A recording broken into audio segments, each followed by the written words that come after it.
Coming up on the Fish Hunt Forever podcast. I didn't know that pheasants were forever banded. Trying to drive those picks in, getting your feet and your legs up, you have nothing to grab onto. When you shoot these things from behind like that, they're a little bit tougher to knock down. They're eating prime rib and filet mignon right now, and we're trying to feed them a McDonald's burger. This is the Fish Hunt Forever podcast, formerly Sporting Journal Radio, presented by OnX. Know where you stand with OnX. All right, welcome to the show. I'm Bret Amundson. That's Dan Amundson over there. What's up, Dan? We have to hurry through this show really, really fast because the United States is about to play Sweden. And so if you're listening to this tomorrow, which you probably are, I know you are actually, because you're not going to be able to listen to it today. Yeah. Don't spoil the game for me, please. Yeah. What? I don't want anyone who's listening to spoil the game. That already happened? What if they text me right now because they're watching in the future? Because you know how radio works is we live inside everyone's radios and we do the show. I'm just gonna move on from this. And that's David. No, that's not David. Wish I could just skip work because I have to do my taxes. Doing taxes. But then if you look out the window, you also realize why he didn't drive over here right now, because it's gross. I mean, a man would do it. It is gross out there. We're recording this during the weather on Wednesday. Hopefully it's better for Thursday because we're driving to Pheasant Fest. So I would prefer it being nicer outside for the drive to the Twin Cities, personally.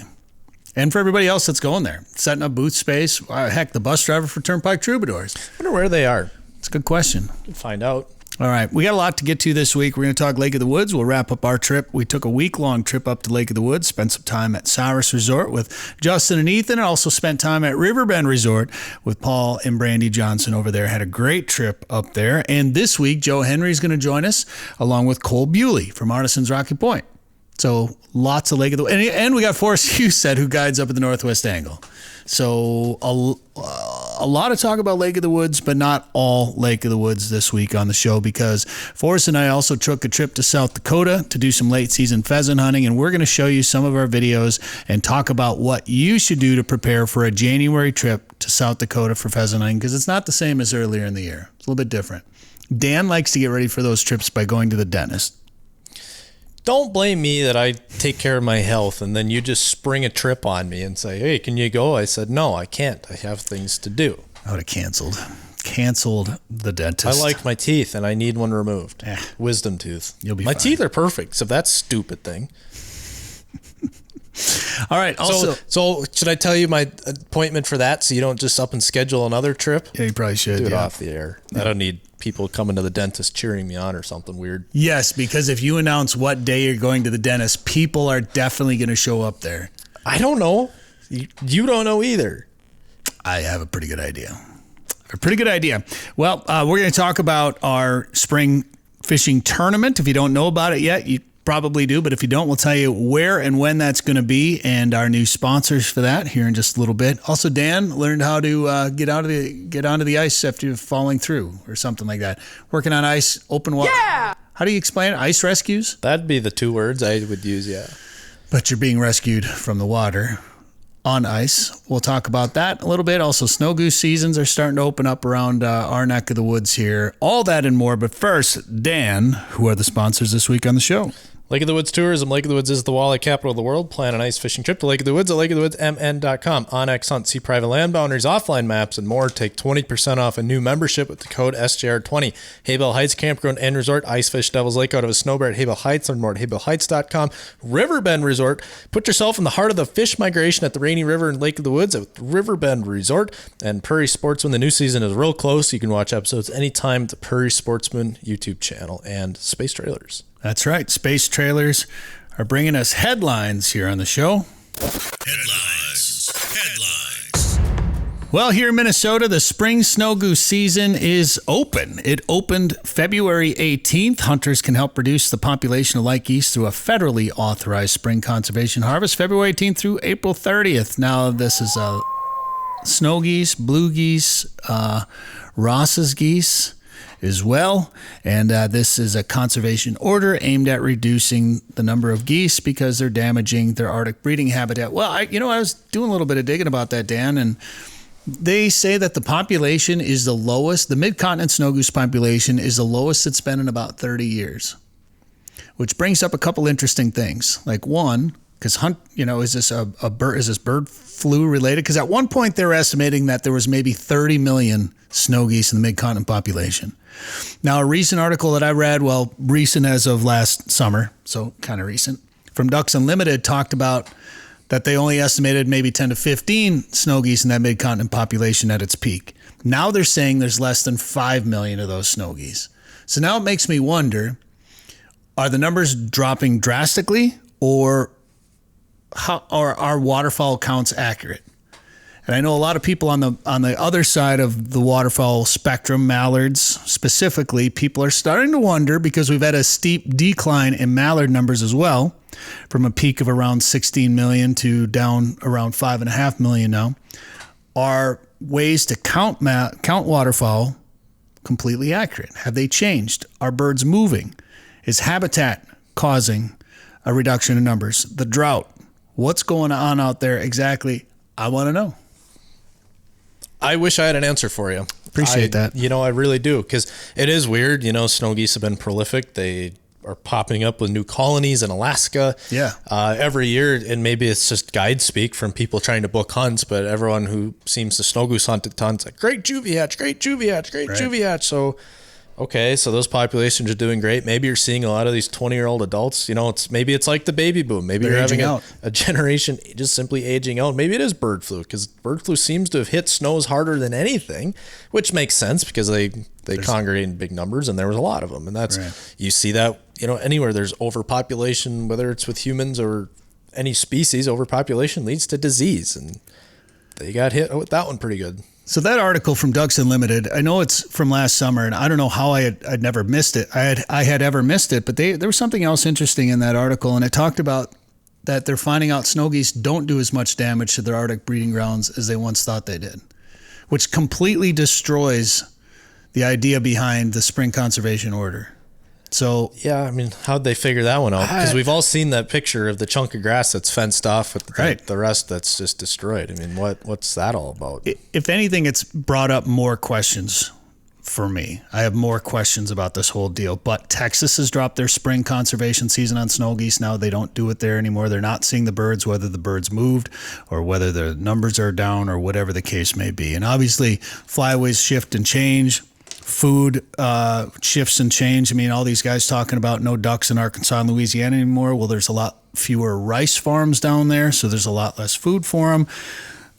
Winter is starting later. There's warmer temps, a lot more small grain in Canada. The migration is happening later and later. There are many, many things to consider. But in any case, I can't wait to go snow goose hunting again. I might try to do it. I don't know, this spring. I kind of want to. If we get a no doubter, which is never a thing. Have you ever snow goose hunted before? It's never a thing in the snow goose world. But if we get a close one and a good juvie group or something, I'll set the spread. Sure. I love snow geese. I love them. All right. The Minnesota Department of Natural Resources is accepting public comments on 2 proposed off-highway vehicle trail projects under the Grant and Aid program. So it's a Chatfield connector that's in Fillmore County, and also the 7 Beavers connector, which is in St. Louis County. So if that's in your neck of the woods and you want to comment on these OHV projects, the DNR wants to hear from you. And also, we have the 2026 legislative session beginning this week. So we could see some outdoor-related bills that you may care about making news here, and we'll try to keep you updated as much as possible as we can here on this show. That's a lot of beavers, by the way. All right. Those are headlines brought to you by Space Trailers. I myself have the Green High Rider. It has all-terrain tires on it. It's a 600-pound trailer, so it's easy to move around. You can actually tip it up on its end to store it if you don't have a lot of room. Maybe you live in the city, you've got a smaller garage or a smaller shed, and you need to store this trailer out of the way when you're not using it. You can tip it up on its side, and it's basically space trailers. If you don't have a lot of space, but you need a trailer, this is the trailer for you. It's got a lid that latches down on top of it so you can close it up. And also mine has space bars up on top that can hold 225 pounds of gear up there as well, too. They're based in Red Wing, Minnesota. Find out more at spacetrailers.com. All right, SGR 500 is coming up April 7th and 8th, Riverbend Resort on the Rainy River. Dan, we have a contest right now that we did on the Fish Hunt Forever Facebook, Instagram, and TikTok. And YouTube. Go on there and guess when you think the ice will be off the Rainy River out in front of Riverbend Resort. We went and drilled a hole with that Eskimo E40 and found there was 14 and a half inches of ice on the Rainy River out in front of Riverbend, which I expected a little bit more there. Same. But there was 36 inches of ice where we were fishing on the lake, but 14 and a half on the river.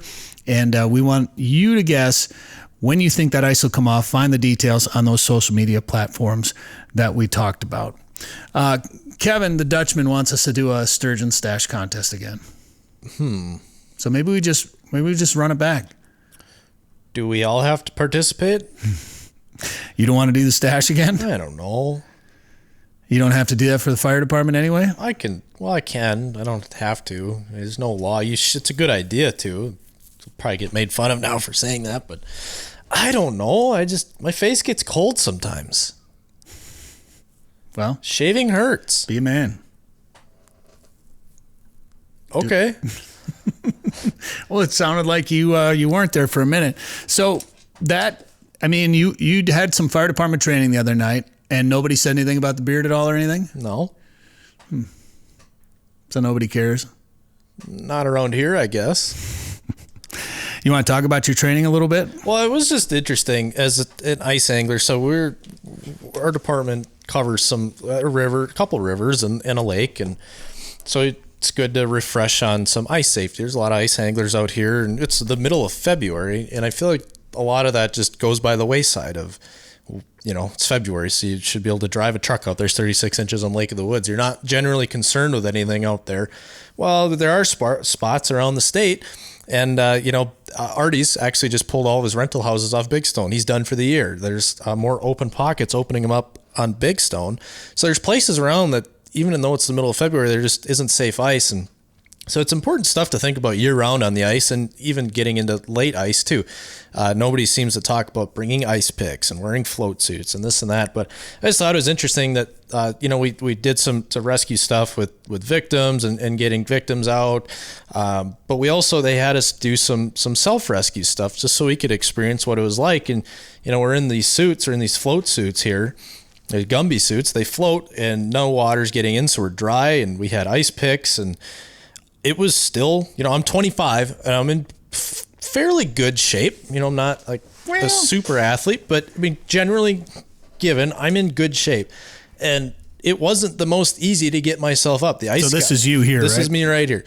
The ice gets really slippery once the water's on there. Even with picks, trying to drive those picks in, getting your feet and your legs up, you have nothing to grab onto, no traction.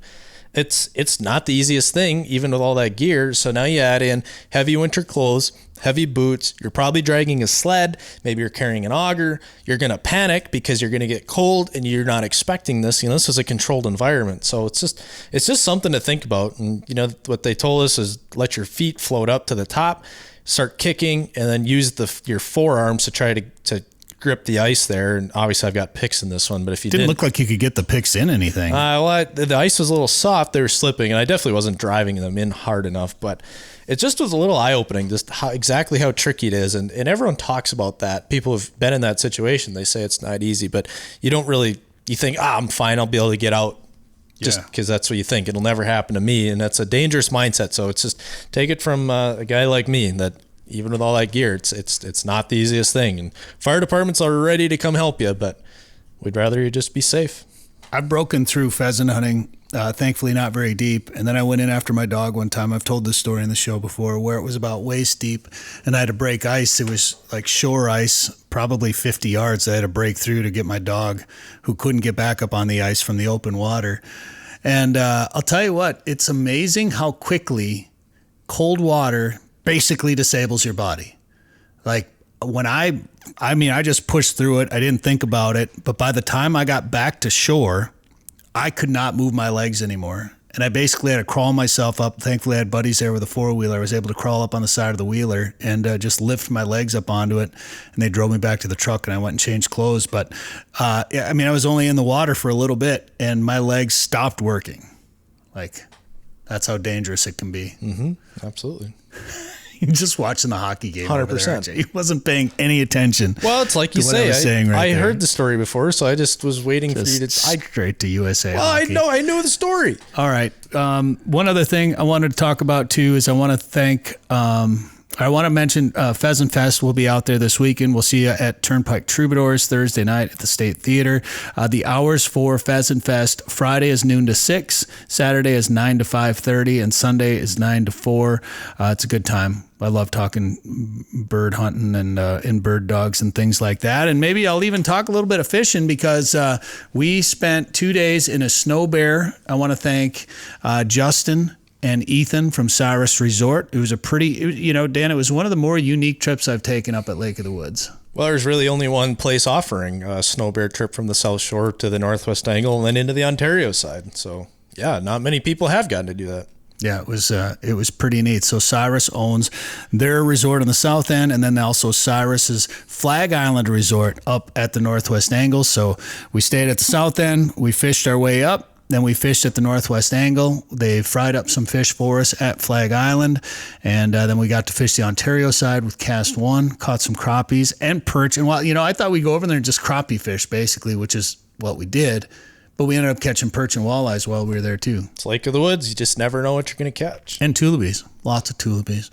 And then we spent 2 days fishing with Paul Johnson over at Riverbend Resort as well, too. Thank you, Paul, for having us out. And Dan, you caught a couple nice walleyes. Yeah, it's Lake of the Woods. You never know what you're going to catch. Yeah, some slot fish and more tulipies. And we kept some fish for Riverbend to cook up for us. Had a delicious meal there as well, too. The fishing was really good. And we're going to talk more about that Lake of the Woods bite with Joe Henry and Cole Buley from Arnensen's Rocky Point coming up later in the show. We'll also talk to Forrest Huset about our South Dakota pheasant trip. We're going to talk a lot of pheasants for a little bit, and then we'll get back into Lake of the Woods fishing coming up. And in fact, while we were up there, Dan, we got to learn about the migration and the highway and the funnel that those fish take. And there it is right there. We have an exclusive look underwater to the migration highway that those walleyes take. This is from 8 a.m. this morning. Oh, my gosh. Even a billboard. They're going the wrong way. The billboard's facing the wrong direction in this video. And we have some walleye / bass swimming up the highway. And then some business walleyes, businessmen walleyes, drinking coffee. Got to keep that walleye world spinning around. Play that one more time. For those of you just listening to this, you're missing out. Because one thing you pointed out right away is the use of bobbers in the background. Isn't AI just incredible? You've got a bobber with a treble hook there underwater.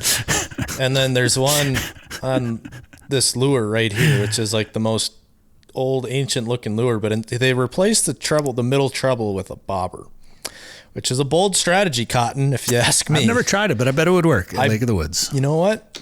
I bet it wouldn't, actually. I bet it would not. We'll try it next time we go up there. No, we will not. Find out more about Riverbend Resort at riverbendresort.com. Forrest Huset talks pheasants with us when we come back. It doesn't get much better than fresh perch and fresh walleye. If you're looking for an exciting winter fishing destination, come to Devil's Lake, North Dakota. Haybale Heights Campground and Resort is on the ice with a fleet of snow bears, keeping you mobile and warm so you can stay on the roaming schools of fish. Haybale Heights on the east end of Devil's Lake has knowledgeable guides, comfortable cabins, and their own lake access, making your trip as successful and stress-free as possible. To book your trip, go to haybaleheights.com. That's haybaleheights.com. Well, with Pheasant Fest happening this weekend, we got to talk upland hunting just a little bit, and we haven't had a chance really to recap our late season South Dakota pheasant hunt on this show just yet. So Forrest Huset is going to join us right now. Forrest, how's it going? Good. And yourself? Not too bad. Are you going to make it out to the convention center this weekend? I wish I could, but unfortunately not. A little bit of a drive for you, I suppose. A little bit, yeah. I have some other things going on, so. What? No. There's no such thing this weekend. No, it's going to be a good time out there. We'll be out there hanging out, going to see Turnpike Troubadours and seeing friends and talking birds and bird dogs and all that good stuff. And, you spend probably more time musky fishing or taking people out. You guide musky fishing with Angling Addicts. But during the off season, you really like to chase birds around, don't you?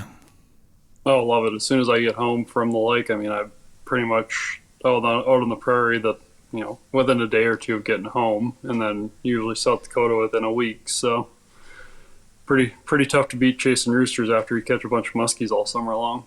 Yeah, we met up a few times to hunt, and then you'll message me, yeah, I had a good time in South Dakota again. You'll show me some pictures. I'm like, dang, I need to get over there. He's like, yeah, come on over. We finally connected, and we were able to do a trip. I've wanted to do the South Dakota January thing for a long time.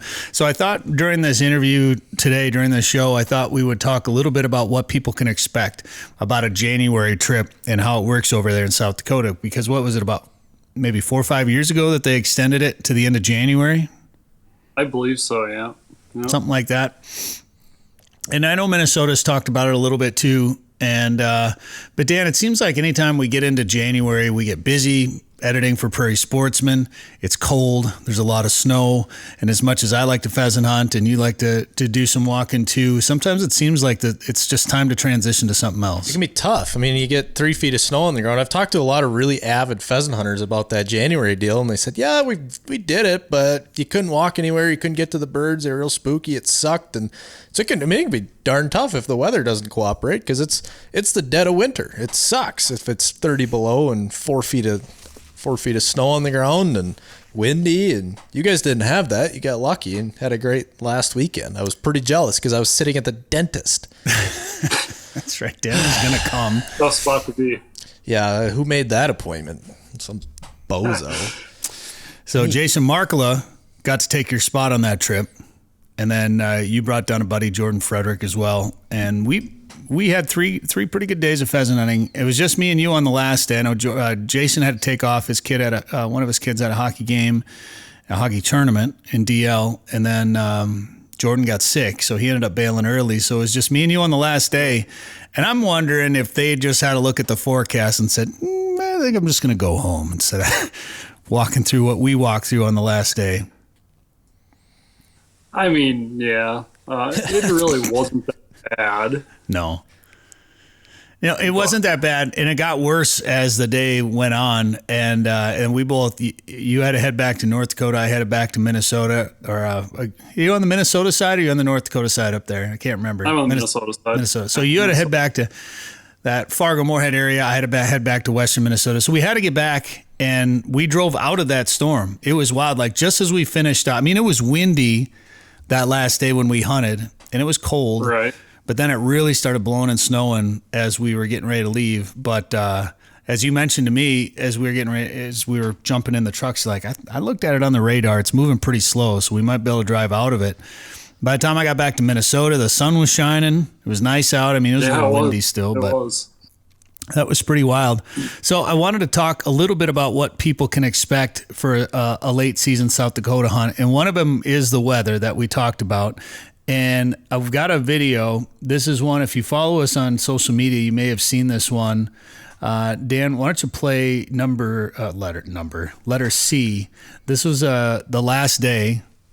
Do we have any audio? No? Okay. Well, I didn't know. Normally, that's okay. You like to talk over these things. Yeah, so now you get to talk over it. It was a lot of wind that day, and if you see, I shoot that rooster, and it just kept going. And if we had audio, you'd hear me go, oh, okay. And there's a lot of feathers that came off that thing too. What's that, Forrest? There's a lot of feathers that came off that thing too. So I was just going to say, if you see that many feathers come off a rooster like that, you don't expect it to fly much farther. So I kept my eye on it. I figured it would drop in somewhere. We're hunting along this ditch, so it narrowed up quite a bit, and there wasn't a ton of cover. And you'll see Tiny gets real excited in this little patch right here. And Forrest, did you notice all the comments when I put this video on social media about all the dirt? I think Bill Doms called it snert. It's all the all the dirt on top of the snow. And there's a lot of people that don't like to see that because of soil health and topsoil and things like that. But what I loved about this is at one point you'll see Tiny just lock up on this bird and her tail goes still, and then that's when we knew there was something there. We didn't know this was one of the roosters yet because I actually dropped a leg on 2 birds in that same spot that we ended up finding along this little ditch. But this one, your dog Ruby found one and Tiny found one, I just think I love watching a dog work like this. You can tell It's a pretty cool way to hunt when they find like two birds like the way that they did. Yeah. Well, and I knew that bird was going to die eventually, and I hate losing pheasants. When you drop a leg, or when you hit one pretty good, but they're so tough. And late season birds like this, one thing I noticed too about hunting late into January is these birds have had a chance to build up a bunch of fat. And their feathers, like they're building so much more armor. When you shoot these things from behind like that, they're a little bit tougher to knock down. And this one made it, what did we figure, 100 yards, 200 yards from where I shot it. And then all of a sudden you can see the tail feathers right in the bottom of the screen there. You saw the tail feathers sticking out, and we're like, okay, there's the rooster right there. And Tiny found it, and that was pretty neat. But it was the other thing I noticed is that the cattails, late season, you walk a lot of cattails. And one thing I found about some of those cattails, he's gone. No, that's my fault again. He's back. Sorry. Was it something I said? The cattails, I don't know if it was because it was later in the season or because of the type of year that particular habitat had, but it sure seemed like some of those cattails were so much harder to walk through late season because of snow building up on them, because of maybe them getting knocked over in windstorms or heavy snowstorms and things like that. But some of those cattails that we were walking through were real hard to get through. Yeah, I mean, the ones that like knee high, like when that snow freezes like knee high, that is the worst like possible walking conditions in the cattails late season, because it's just, you have to expend so much more energy lifting your legs up and trying to get through everything that whatever. And it could only be like stretches of certain cattails. I think we had like one really bad cattail slough, and the rest of them were pretty good for the most part. Yeah, we did have some easy ones. But that one that you're talking about, it's video number A. Video number. I'm getting nervous for you here. Letter A. This was these cattails give birds a lot of area to hide, a lot of little nooks and crannies to hide, but when they start to move, they give themselves away. And in this video, I was walking, and all of a sudden I look in front of me, and I see a patch of cattails start shaking, and that's usually a telltale sign that there's some sort of critter in there, and sometimes it's the right kind. So there it is, and I think it's all playing in slow-mo. This is supposed to be a normal speed, but for some reason, it is playing in slow-mo. So here's the replay, and I think I tell you where to look. Maybe not. I don't know. Just look right in front, and you'll see that patch of cattails. Oh, yeah, watch here. See that patch of cattails start shaking, and that's when I knew, all right, something might pop out of here. Thankfully, it was a rooster and not a hen, and I was able to knock that one down. But look at the way those cattails are just bent in all different directions. I was and granted, that was, our second day of walking, and we walked all day, I think the first day pretty much, and then that was getting near the end that was just about at the end of the second day, so we'd put in a couple of shifts already at that point. No, for sure. It was definitely one you probably should have started with, but you never know how the cattails are. They're different out there every year. I've been doing that since like 21, doing the January thing, and like every year the cattails are different depending on how the water is or the snow is or whatever. And I don't know if it was just because it gives these birds an extra month to keep growing, but it sure seemed like some of the tail feathers on these roosters were a little bit longer, and the spurs. I mean, we had some spurs that were real big on those birds. It was pretty neat, and for as thick as some of that cover was, play letter B. Some of them just held in some real tight. Oh yeah, this is the one that. This is that rooster that held tight. And so this is, I hit some shots that I had no business hitting. They were so far out. And then I missed stuff like that. I don't know how that pheasant was 10 feet away from me, maybe? Something like that. I'd like to watch that again. Yeah, play it again. Makes me smile.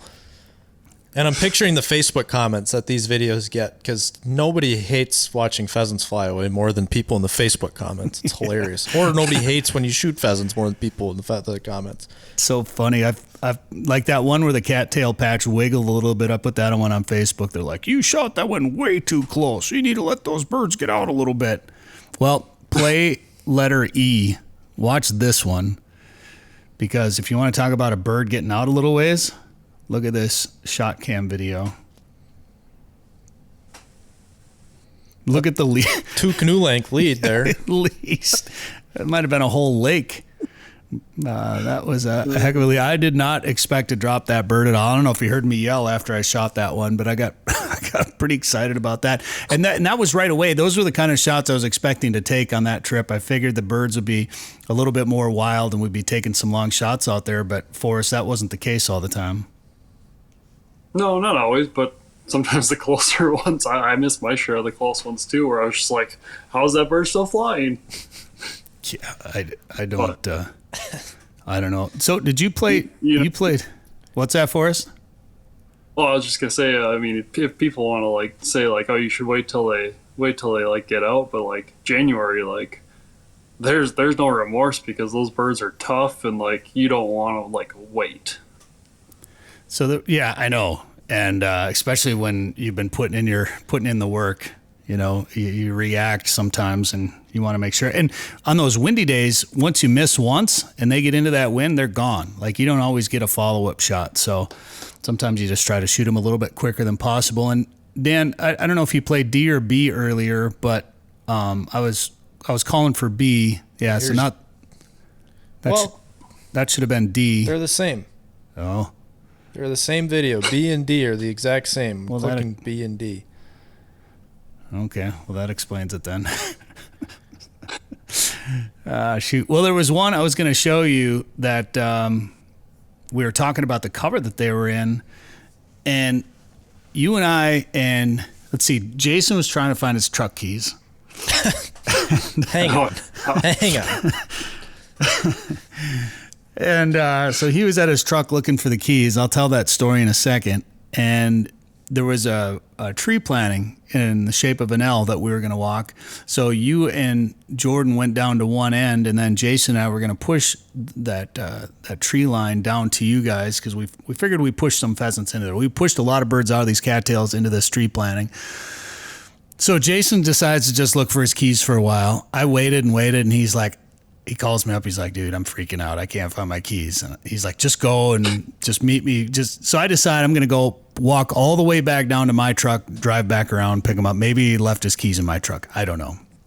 So I push down this tree planting. I kick a couple owls out within like 3 feet away. That scares the crap out of me. And then we get to you. And what did we see? One bird in there, maybe two? There was one or two hens or something like that. I think I shot a rooster like walking down to the far end, but that was out in the grass. It was, I did not know where they were. So then I told you, I said, hey, I'm just going to go grab my truck, and I'm going to walk my way back to the truck. And I walked through, I really wanted to show this because it was pretty crazy how thin the cover was. And I started putting up hens out of these tiny little clumps of grass. And yeah, doggone it. I don't know what happened to it. Anyway, they were coming out of just tiny little patches. I figured we pushed them out of the cattails into that stuff, so they were hiding. You know, they were trying to escape from us a little bit, but where they were hiding, that stuff, I couldn't believe how thin that was and how well they were able to hide in it. It's kind of funny because we've walked that particular piece probably 7 or 8 times now over the last like 4 years, and it seems like for whatever reason, they love those little clumps of grass in that little area. I mean, this time they had just happened to be like all hens or whatever, but yeah, it's crazy. Like some of those patches are the size of your boot. I mean, so you've seen them in there before then? Oh yeah, yeah. Oh really? All right, I'm gonna do this. Let me see if I can pull this off. Nope, don't think I can. All right, never mind. Keep talking. Yeah. Oh, that was pretty neat. Anyway, it was just tiny little stuff. Well, that's cool. I thought for sure that we pushed them in there. And at one point we saw pheasant tracks in the snow, and I called Tiny. She was kind of working off to the side of me. I brought her over and put her on those tracks. They looked pretty fresh, and all of a sudden her nose went straight into that snow, and she followed those tracks right into a clump of grass and put up a bird right in front of me. And that's pretty neat to see. We didn't have a ton of snow in a lot of places unless you were going through the drifts, like the edge of the cattails. There was some waist deep drifts that people had to go through, but otherwise it wasn't too bad walking, and it was just enough snow to see tracks from the pheasants in there. No, for sure, it wasn't bad. I guess I've been in way worse out there in January. I know that. Yeah. So why don't you play G, Dan, because this will show you the snow drifts and a pretty cool rooster that Forrest shot. So there's Tiny struggling.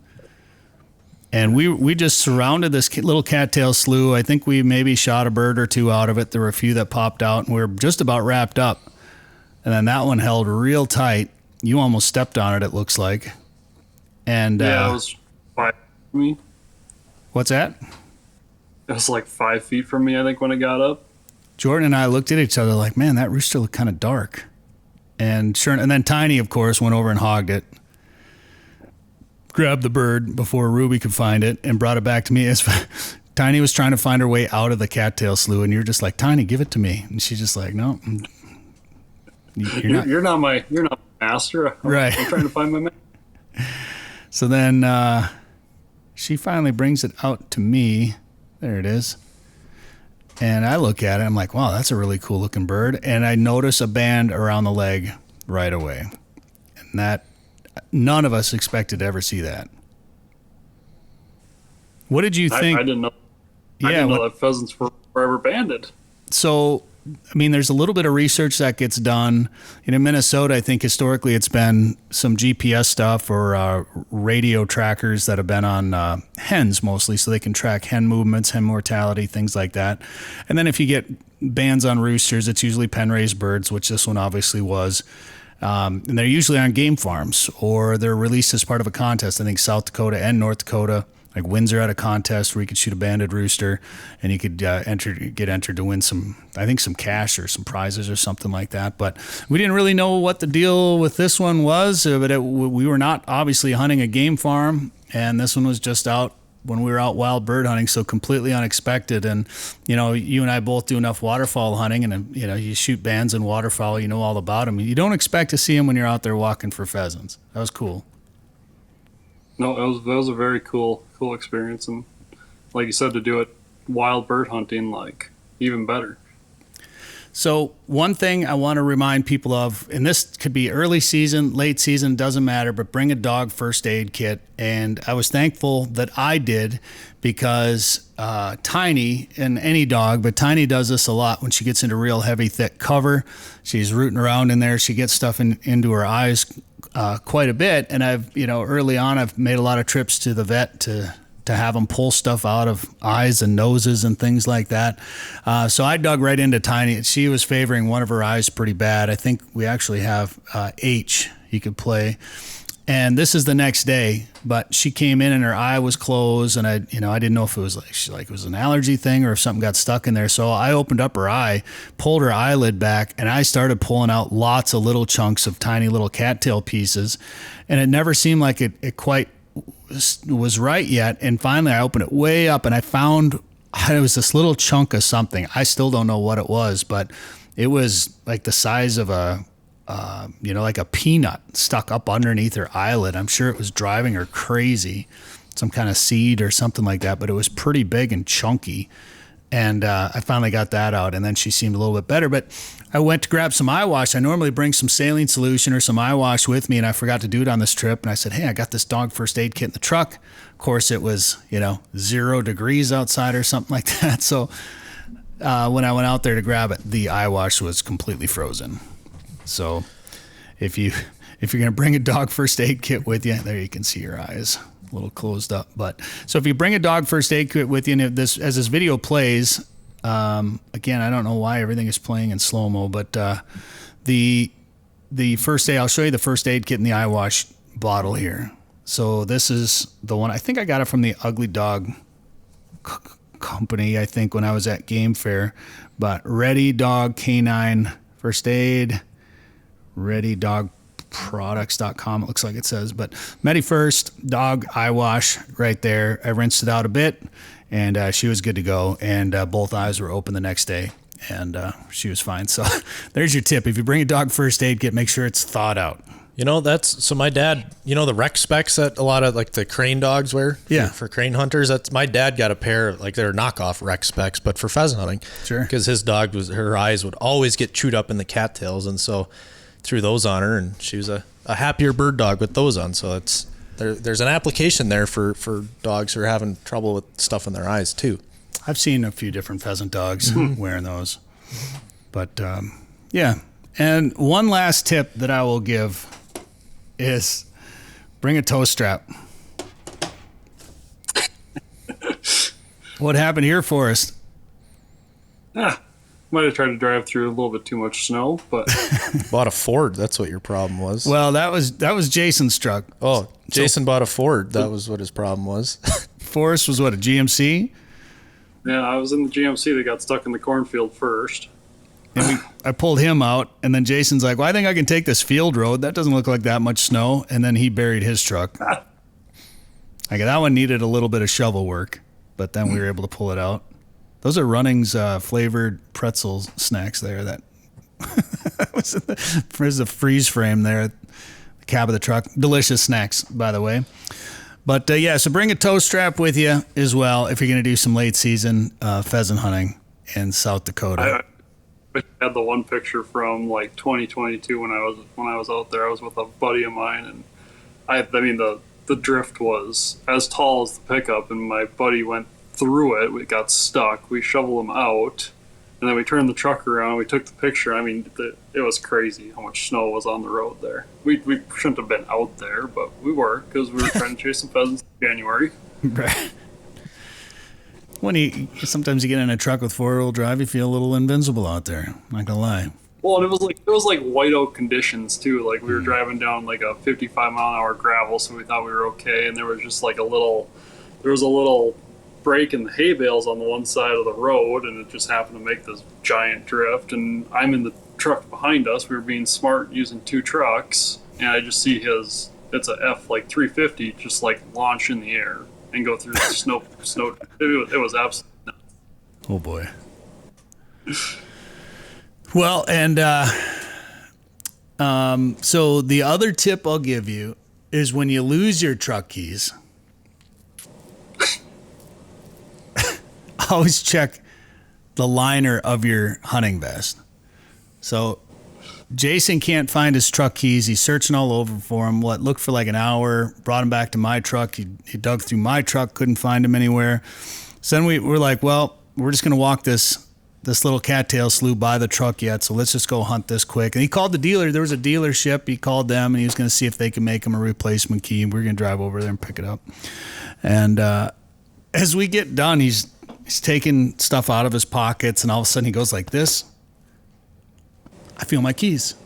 And then so he just starts digging around trying to find a hole. So he had a hole in his pocket that went into his liner, and those keys somehow had fallen into the liner inside his vest.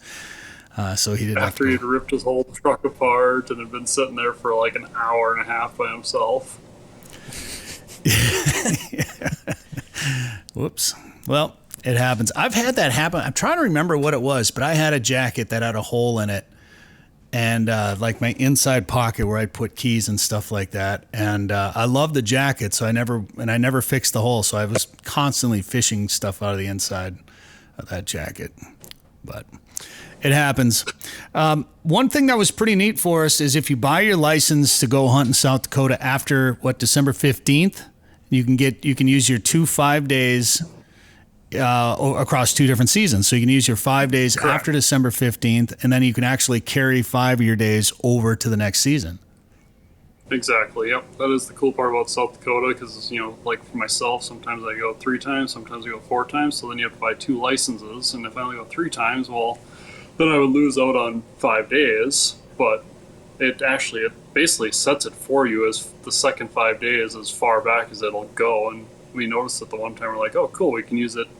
If I was hunting January of 24, I was able to use it in the fall of 25. Yeah, that's pretty neat. I was I was talking to Casey. However, I was talking to Casey over at Aberdeen there, Casey Wisemantle, and he's like, yeah, if you buy it after December 15th, oh, well, that sounds like a pretty good deal. I can't believe that's a thing. Like that, to me, that's kind of amazing. Mm-hmm. So that's pretty neat. Well, it was a heck of a trip for us, and I know I'm going to continue my upland season a little bit by going to Pheasant Fest this weekend. You're probably starting to think Musky's doing some sports shows and things like that. And when is your musky guiding season kick off for you? So I think opener this year is like June 20th for the Lake of the Woods part of the season. Being it's on border water, it has to follow the Canadian rules instead of the Minnesota rules, which Minnesota's like inland lakes open 2 weeks earlier than Lake of the Woods. But pre that, I'm busy fishing walleyes basically from fishing opener until June 19th. So are you guiding or just fishing? Oh, guiding. Oh, yeah. Up at Lake of the Woods? Yep, got a bunch of walleye stuff, and we do some smallmouth stuff too. That's a lot of fun. It's it's honestly June's probably like it's tied with like end of September in terms of like best walleye fishing times up there, in my opinion. It's a lot of fun. June's a good month for fishing for sure. All right, well, how do people get into a boat with you? It's basically Facebook, Instagram. I do have a website, everything like that. What's your website? www.anglingaddicts-huset.com. And that has like a emailing button, or otherwise you just go right to Facebook, Instagram, DM me, or just send me a text to my cell phone. Perfect. All right, Forrest Huset, and layout boat duck hunting again this fall. Yeah, and we do the layout stuff. Yep, we'll be doing that in October again. A lot of fun, totally different experience, and for the Minnesota stuff, we're one of the places that can actually do it. And once the birds are there, late October, it's crazy how many birds are up there, and there's zero other people to fight with. We basically have the whole lake to ourselves. It's up at the northwest angle, which is just a neat place to go to anyway. So if you haven't been up there, you can go up there, see the angle, learn about the history of it a little bit, and then go out and do some layout boat duck hunting. And we did it the one day, Forrest. I kind of felt bad because when I think it was 18 or 19 degrees air temperature, there was this fog rolling across the lake like these. We shot some sea ducks, golden eyes, buffleheads. They just appear out of the fog into the spread, and then you and Andy Reeves would come, in the tender boat there and pick up birds for us. But then when we went back into Young's Bay up there, you had to kind of break some ice with your nice shiny Lund. The fiberglass is great for that. Yeah. So a little bit. A lot of it, not as good. But it was it's something, if you like to duck hunt out there, if you're watching this or listening to this, if you like to duck hunt, it's a really cool, unique opportunity in Minnesota up at the northwest angle at Lake of the Woods. All right, Forrest, thanks again for the invite to do some pheasant hunting over in South Dakota this year. I appreciate it, and thanks for being on the show today. Yeah, no problem. Thanks for having me, and we'll do it again next year. Sick of eating tag soup? It's time to own your odds this fall with OnX Hunt, the GPS hunting app trusted by millions of hunters. Now you'll have access to nationwide public and private land ownership information, waypoints, optimal win for each stand, tracks, and much more. All at your fingertips. Go to onxmaps.com/hunt and use code SJR20 at checkout to receive 20% off your membership. That's code SJR20. Lake of the Woods is the walleye capital of the world. Plan your ice fishing trip today. We have over 60 lodging options with 30 full-service resorts featuring heated fish houses, ice transportation, meal plans, and sleeper house options. Fish from the famous Rainy River in the South Shore. You never know what you're going to catch. To the scenic Northwest Angle. Here at the Northwest Angle. Catch walleye, sauger, perch, sturgeon, eelpout, tullibee, northern pike, and more. Fish Minnesota's Lake of the Woods. Learn how at lakeofthewoodsmn.com. All right, man, Lake of the Woods has been a big thing for us lately and a big part of this show, of course. And now it's a big lake. It's a big lake, yeah. It's worthy of taking up a lot of airtime on the show, of course. Joe Henry from Lake of the Woods Tourism is going to join us right now to talk about the walleye capital. Joe, how's it going? Hi, Bret. You know, I tell you, with the way you promoting that Sporting Journal Radio 500 this spring, I keep remembering that AI song. If you want to catch a big fish, you have to go where the big fish are. It's awesome. And I'll tell you, there's been a lot of big fish being caught lately. Yeah, absolutely. We were just up there. We actually caught a couple of nice slot fish while we were there. We caught a bunch of perch. We caught some crappies. Dan was really excited to catch a bunch of tulibies. And everyone else kept making fun of them. I think they're really cool and really fun, and we ate one. It was fun. Did you keep a bunch of them or just keep one? Just one. Yeah. Oh. So one of the guys, Adam, thought it'd be funny. They were fishing next to us, and they thought it'd be funny to cook one up and then surprise us and be like, "Oh, look, we brought you some fresh fish," and wouldn't tell us what it was. And I think we knew right away, like. We were kind of, we kind of knew what was happening. But I'll tell you what, I mean, other than being a little bit bony, it was delicious. And I've eaten tulibi. I wasn't making fun of them. The other guys were. A couple of the guys were kind of mad, like, I can't believe you made us eat tulibi. Like, it didn't make you do anything. It's pretty good. It's free country. Yeah. And say, hey. I liked it. But we caught a lot of them on this trip. Most of them went back. But, Yeah, it's funny. My brother and nephew were just up fishing with a couple of the guys, and they said the same thing. They were out 22 miles out of the south end, and they caught a whole bunch of tulibies. They also caught a whole bunch of jumbo perch. Yeah. And then one day was a little bit slow. Like they caught enough fish for a fish dinner, but they didn't get their limit the first day. But the second day, they whacked the heck out of them and did really good. And they got a slot, I think, of a 25, a 24, and a 23, if I remember correctly.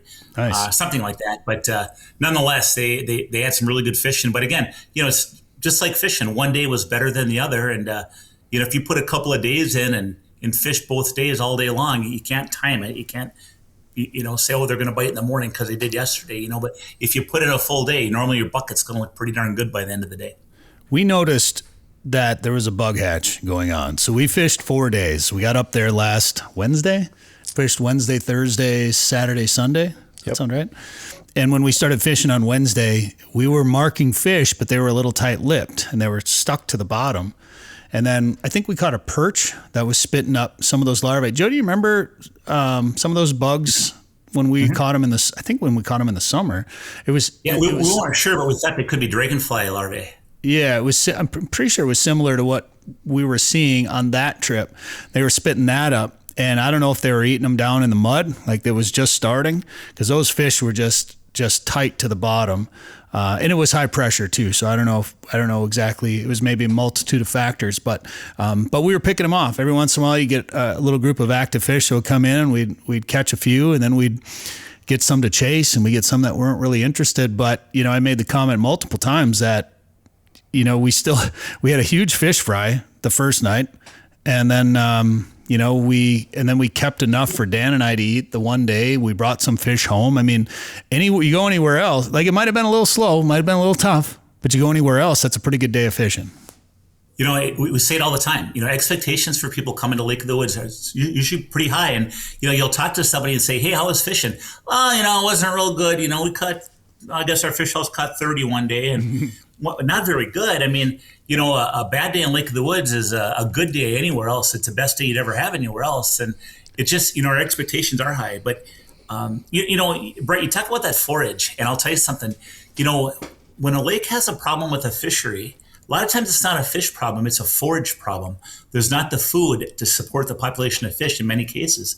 And boy, that's one of the greatest things about Lake of the Woods is that there is such a plethora of forage. I mean, if it's not think about it, tulibies, perch minnows, emerald shiners, and all the minnow baits. But then you talk about crayfish. Then you talk about all the stuff in the mud, red worms and different kind of bug hatches. There's so much food to eat that if there's one part of the forage, pie that isn't doing real good this year, there's about 10 other, areas of forage that'll pick up the slack. And that's one of the things that keeps Lake of the Woods cranking. I mean, you think of all the fish that are in Lake of the Woods. Think of all the fish in Lake of the Woods and how much forage it takes.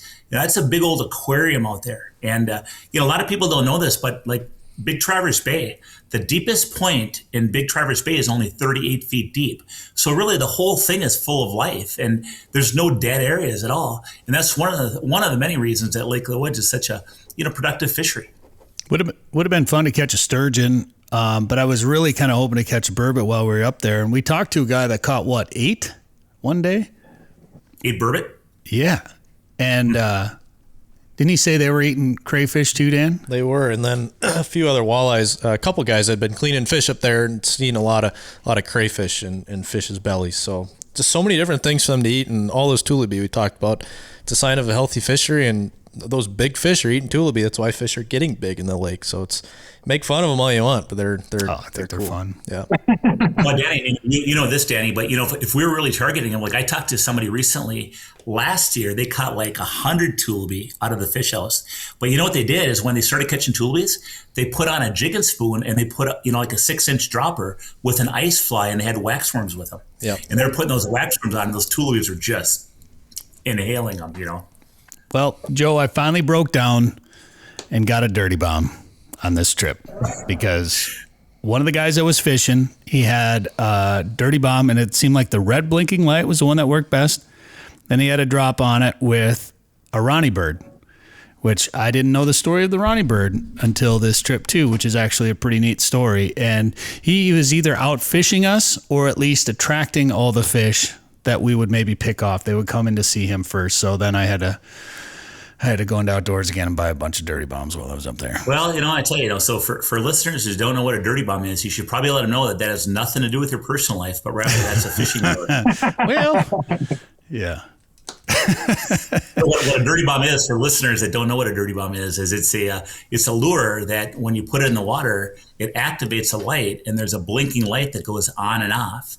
And the gold dirty bomb with a red blinking light has been the best for Lake of the Woods, followed by a gold dirty bomb with a pink blinking light. But I just thought not everybody knows what a dirty bomb is, but that's been a very popular lure for the dead stick specifically this year.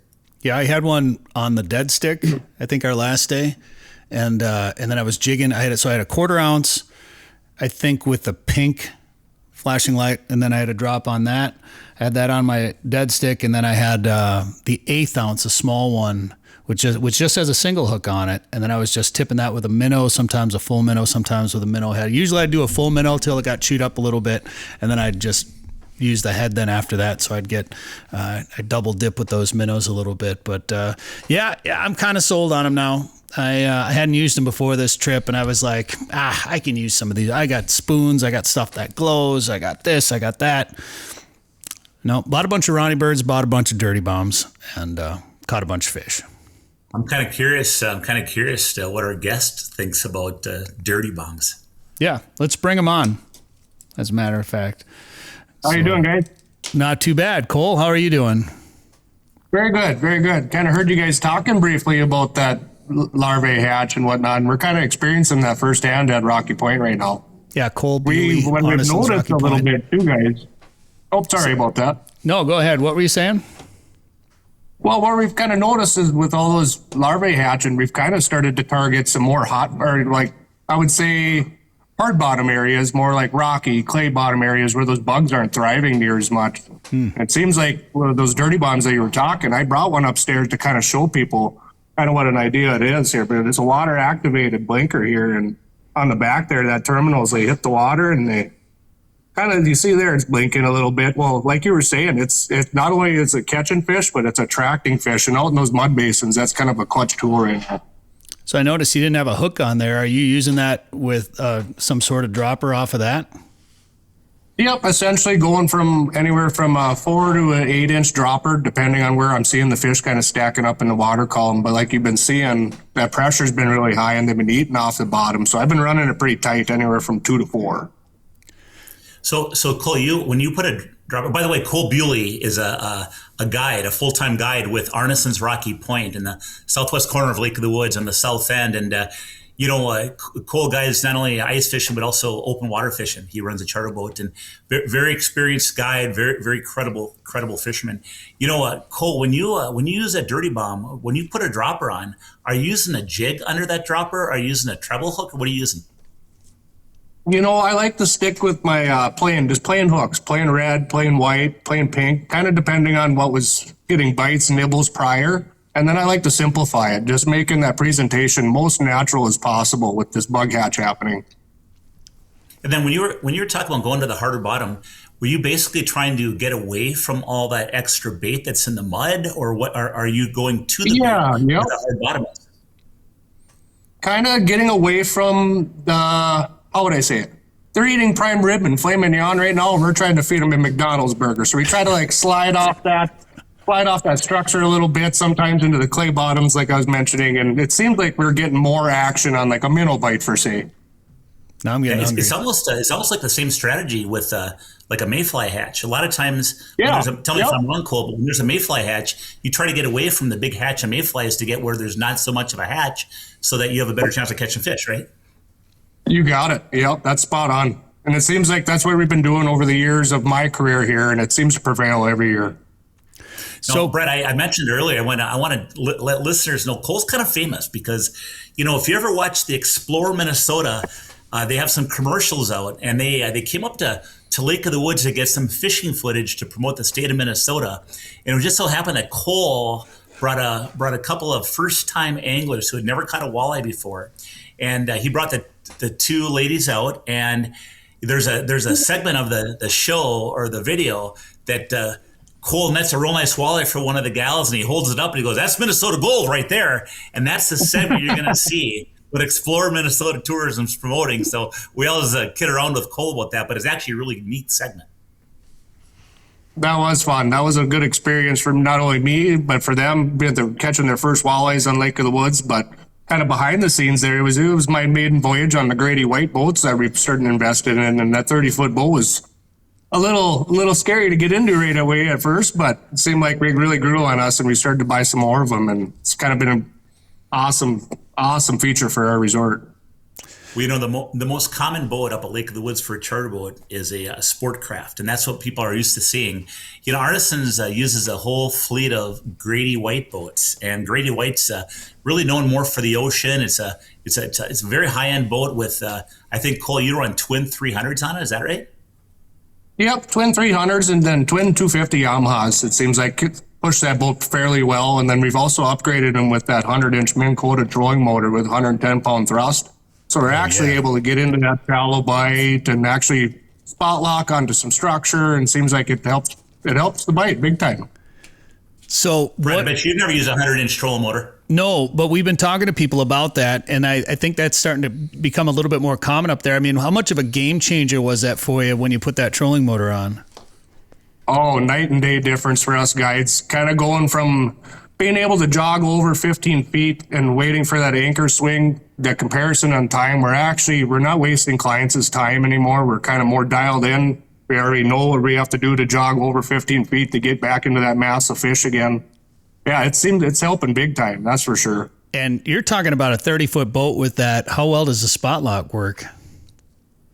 Very well. We've actually we're pretty good test pilots, but I would say up into 3.5, 4 foot water at times, it's holding its own very well. That's wild. Yeah, you're using a 36-volt lithium system, or what are you using? Yeah, we got two big batteries, two 36-volt batteries, and we do that just for longevity reasons. But honestly, you could get away with just one, but we like to keep the batteries juiced up, and if there's an emergency, if we could use it to get back.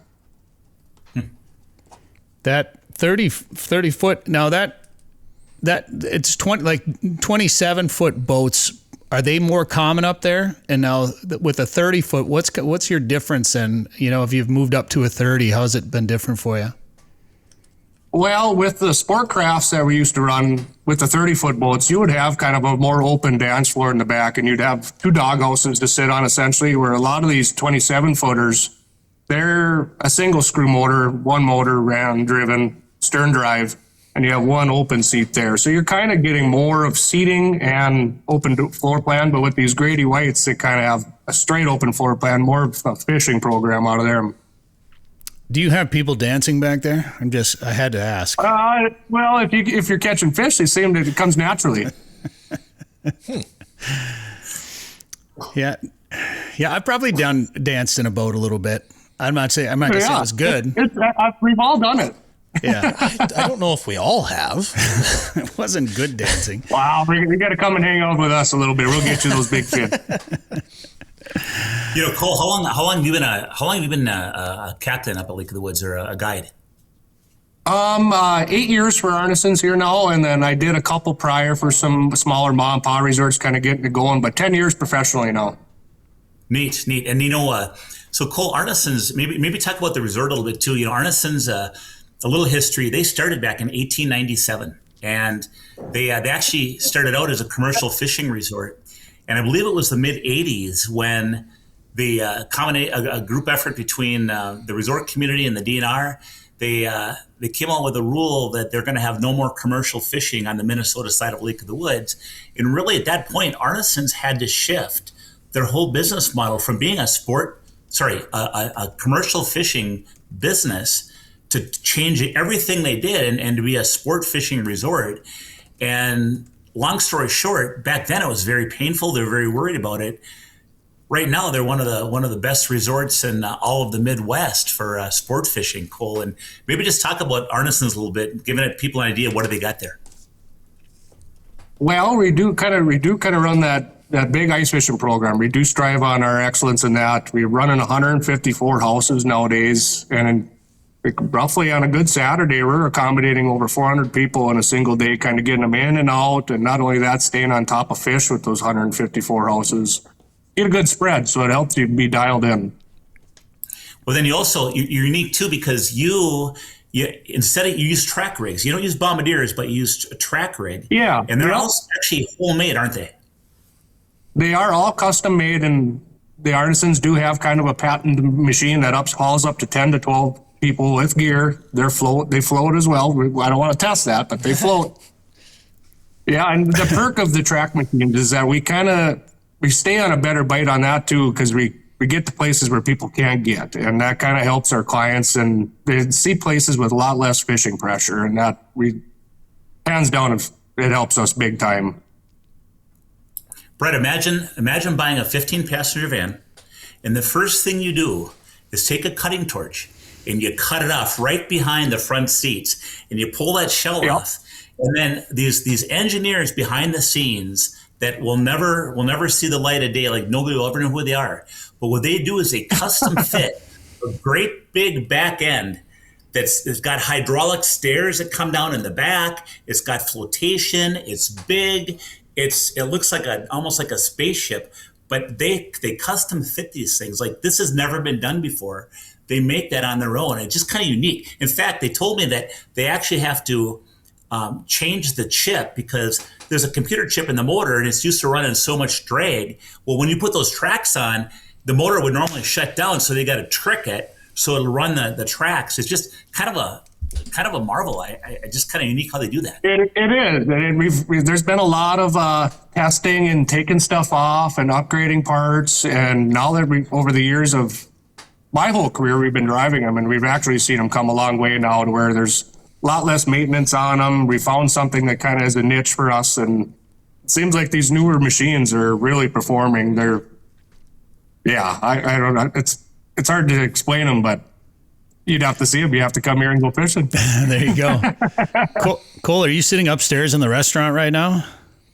I am, yep. Yeah. How many podcasts have we done? Yeah, I was going to say, I recognize all the stuff behind you. This is my only hiding spot. This is the only place I can get away. Yeah, we've definitely done this show from that same place before. And, when you walk around up there, there's so much history. And, Joe, you alluded to it a little bit. The history behind Arnensen's is so vast. And it was actually, I remember interviewing Ed, and he talked about I think it was his grandfather that walked there from, I believe it was Warren, Minnesota, and walked to Rocky Point to start up the business there. And it was 1894, I think, when he did that. Could you imagine, Dan? I don't know what the exact distance between Warren and Rocky Point is, but too far. It's a bit. It's a bit of a hike. Yeah.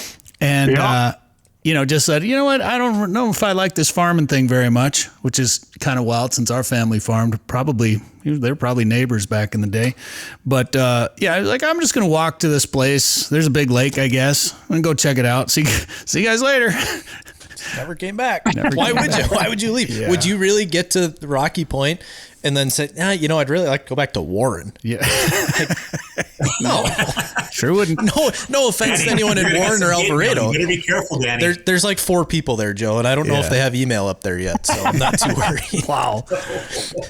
We have family history. It's okay. I can make fun of them. It's fine. It's fine. Yeah, All due respect. Yeah, we have relatives buried up there. I can say what I want. Yeah, we're basically from there in a sense, so we can poke a little bit of fun. Cole, I want to get back to the fishing just for 1 second because we talked about this bug hatch, and you mentioned you changed tactics a little bit, or maybe changed locations during a hatch like this.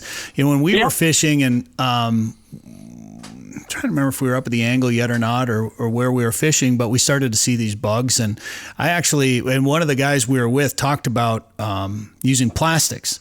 So I think we were trying some small tungstens, and we were catching perch. So I was like, all right, I'm going to switch to a small tungsten and try one of these little. I was trying to match the hatch, so to speak. And that's what I was going to mention is what he was doing is he kind of tried a different tactic than I do, and he tried to match the hatch, and which is also a very, very, very good tactic. I mean, I've seen it work hands down again. But yeah, you guys will do that sometimes. Up in northern Minnesota, Lake of the Woods, you don't hear so much about it. So it's kind of not in the arsenal for the most people that come up. They think bait fishing is going to be the only ticket, and it's not. It's not. In all honesty, trying new things and showing new ball games to these fish at all times you're going to get a triggered response out of one of them sooner or later. Man, I try to avoid live bait as often as possible. Even fishing like out of a day house up there, a lot of times I'll use like a jig and wrap or a rattle bait of some sort. Plastics a little bit. Triggered response. Yeah, trigger a response. But on the river in the spring, I mean, last couple of years, Dan, I don't think we've had any live bait in the boat really, have we? I think Scott Stieber had a 1 pack of emerald shiners, and he used one. He caught 1 walleye and said, I don't want to put another one on. So he went right back to soft plastics. But at the same time, you see a lot of people using them and catching fish. It works. You're using the natural forage for them. It's hard to beat it, but it's also nice to not get your hands cold digging into the bait bucket. Yes, I guess I didn't even think of that part. Yeah. You're not freezing your digits off so bad. Mm-hmm. It's cleaner. Yeah. And you don't have to rebait quite as often, but as from a guide's perspective, I'd assume just about every client is expecting to use live bait, and there's no sense in trying to talk them out of it. Obviously, even when it works. But you always want a minnow to hang down there when you're ice fishing as a dead stick. You always need it. You always need a minnow. It's a peace of mind. It feels better, right? 100%. Yeah. Especially if I think confidence thing, no doubt. It's definitely a confidence thing. Yeah. Well, Arnensen's located too, and Danny and Bret, you know this from firsthand knowledge, but you're fortunate because you have a whole bunch of structure, a whole bunch of reefs, actually very close to the resort. Yeah, that is very beneficial. I'd say the furthest we go out is about 7.5 miles, and between Arnensen's Rocky Point and that 7.5 miles, you're going to be driving by up to 6 big rock structures. Naturally hold a bunch of fish, and we do target those areas in the early season and late, and it seems like they do well for us. Yeah, well, I was talking to Wingnut one time, and we were talking about the strategy of putting your fish houses on structure versus off a structure. And he kind of talked about how when it gets real busy on a weekend, if people are coming out and hitting the top of that rock, that's a good time to pull off that rock and actually go out on the mud adjacent to the reef, but out in that mud. And then, of course, midweek when the traffic dies, maybe just talk about how are you guys, are you just simply watching to see what the catches are in the fish houses, or do you have a strategy that you're going by like right now? I would say every guide that I kind of work with has their own strategy a little bit, but kind of boils all back to what you were saying too. Kind of when the fishing pressure shows up, we move off. So typically by that Thursday, we're moving a lot of houses, kind of getting planned for the weekend rush, and it seems to prevail. But not only that, I keep a track of a lot of my notes here. Like I brought some up too today, kind of talk about, but every one of my houses gets checked twice a day in the wintertime, right? So I'm able to kind of work with those clients, figure out which lures are working best, what depths are working best. And then throughout the week with that pressure leaving and coming, that's when I adjust accordingly with my moves in my house. So you have a lot of fish houses out. I think you said 154 houses, but you also have a lot of guides. And if I'm not mistaken, each guide has X number of houses, and that guide is absolutely dialed in on doing everything they can to get their people in the houses that they're running on fish. So consequently, tell me if I'm wrong, but you guys are moving houses quite often, aren't you? Oh yeah, yep. I would say a minimum. Each area that these guys are splitting up anywhere from 12 to 20 houses per guide, and when we do that, like you just said, Joe, it keeps all the boys in a way more in tune with their houses and striving for a better bite all the time. And I've seen it prevail time and time again. I noticed that once these houses start to move more off into the mud here, you can see a little bit more separation in the houses compared to like when you're on the structure, you're noticing that the houses are a little tighter together. And as the season goes, you can see that these houses start to take a big spread. So we're in mid-February right now. Talk about what are the average catches coming from in Arnensen's fish house right now? And I know it varies. You get good bites, not good, but good anglers that are really dialed in with good electronics. You get people that maybe are just first time ice fishing, everything. But as a rule, if people are fishing all day long, what are they going to be? What's realistic? So roughly what I got mine staged in, my houses, I should say, is a lot of that deep water stuff. So I'm seeing a good mixed batch of your occasional toolbies. You get your perch, and then you're seeing a lot of sauger prominent baskets out in that deeper water stuff. It seems like, because when we get off the structure, it seems like you lose that walleye bite, but there is an abundance of them out there. But you're seeing, instead of that perfect 4 and 2 to make that perfect possession limit of 6, you're seeing a lot of 3s and 3s, or a 4 and 2, the opposite way of the saugers being heavy, and it's okay, but it changes the bite a little bit, per se, if that makes sense. So it sounds like people are getting their limits of fish each day. It's just a matter of how many fish they catch. And when you get on that mud, a little bit more saugers. When you get up on that structure, you might air in a few more walleyes. How many fish? Yep. If you got 4 people in a house, how many fish are they catching if you include the smalls, the bigs, and everything in between? Are they catching 30, 40 fish a day? I would say they're catching 30, 40 fish a day, and then some of the guys that are really in tune with it and get that bite dialed in by 10 o'clock, they're touching into that 50, 60 number too as well. Lots of small ones coming through at this time of year because they're out in that basin kind of scrounging for food as well. So you're seeing those people catching, and they're having a good time, but they're having to sift through their fish a little bit to get some good quality. We always talk about that. That's Lake of the Woods. You catch a lot of small fish. That's Lake of the Woods. You got it. Yeah, that's action, and that's a keeper. That keeps it fun. Honestly, I mean, I know some people are like, oh dang, another little sauger or whatever. But hey, man, you're catching fish. That's action. I mean, if that's going to be something you're going to complain about, you're doing the wrong thing, man. Right? My gosh. And you talked about moving off structure. We actually fished a little bit of structure our first day up there last week, and we caught a couple of fish, and then we moved out to the basin and fished the mud a little bit. And that's that first day anyway. That's when things picked up for us a little bit. Sure. And I'm seeing even out in that deep water, running some houses into that 33 feet of water today. They're catching northern pike out there up into that 36-inch range. I had one just caught this morning, and they're full. They're feeding heavily right now. As pike are following all the other fish too, right? Just feeding on them. Yep. Talk about pike. Talk about pike, because we always talk about how, we got an extended season up at Lake of the Woods. Fish houses are allowed out on the ice through March 31st. Walleyes go through April 14th, along with saugers, and the pike season never closes. Talk about the pike fishing in March out of Arnensen's, because there's some really good pike fishing, and you guys will actually place some fish houses for pike, right? Yep, absolutely. And we're just starting to gear up for that now. A lot of the guides are kind of getting out, doing a little scouting right now. We're starting to get dialed in, but they are staging up just a little earlier than normal, and we start to see that stuff about a week, 2 weeks from now, typically. And I'm wondering if this warm weather hasn't kind of kicked things off a little bit with this warm water discharges coming in a little bit, because they theoretically target that warm water to spawn. And I'm wondering if they're staging up just a tish early. Because you're putting houses out in shallower water for pike, and then some people will put big minnows down in the fish house, but then they also put their tip ups outside and look out the windows for the tip ups. And but I think it's important that people know that, hey, if you want to go pike fishing, you don't have to be on your own. You can still go through a resort, and they'll stage fish houses in areas where pike are, so you can be nice and comfortable. You don't have to try to figure out where the pike are on your own. They're going to put you in what they would deem a good pike area. And Cole, man, the scouting that your guides did last week, I saw some Facebook posts. They had some huge pike. They had some really nice fish. Yeah, we had a blast the other day. We ended up with 15 over 35 inches, 2 over that 40-inch mark. So it was a spectacular day, but that sun was out and it was beating and it was warm. It was close to 40 degrees that day, and that's the kind of the weather that they like to see in that later March, like you were mentioning.